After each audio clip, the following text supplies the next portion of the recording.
두 번째는 민족의 뿌리를 찾아야 합니다.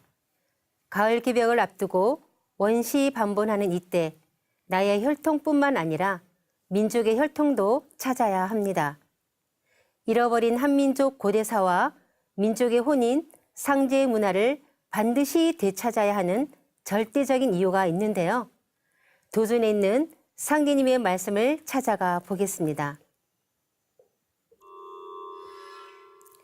조선국 상계신 환인, 중계신 환웅, 하계신 당군이 몸부쳐 의탁할 곳이 없나니 환부역조하지 말고 잘 받들 것을 글로써 너희들에게 경계하지 않을 수 없노라.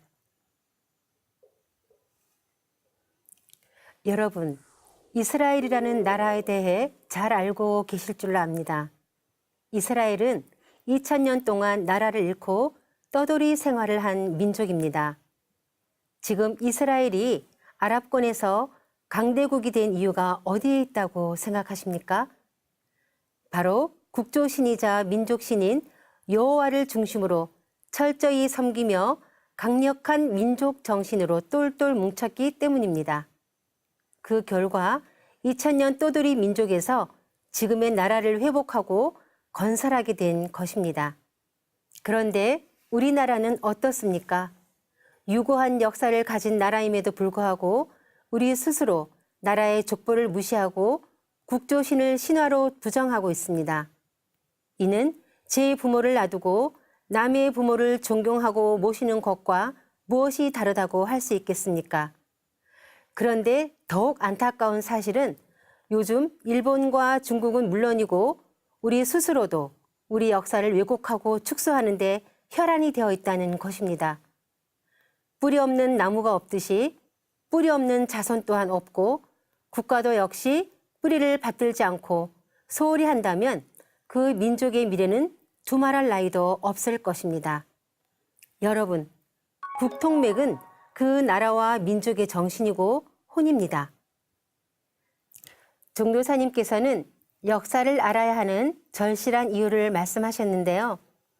내 뿌리를 모르는 사람, 내 역사에 무지한 사람은 당장 한 인간으로 재구실을 할 수 없다.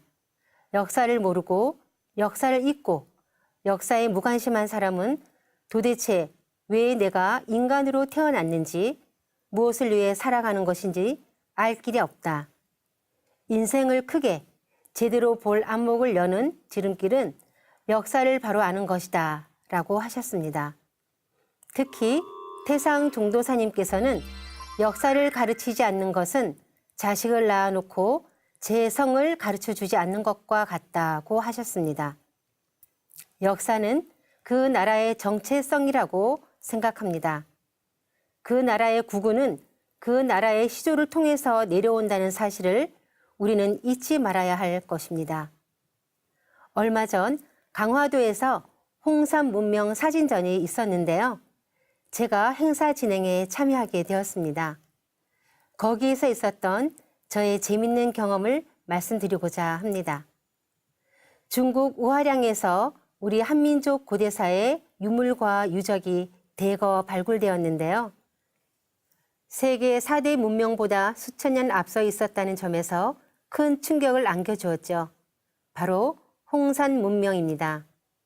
행사 기간에 제가 홍산 문명을 설명해 주곤 했는데요.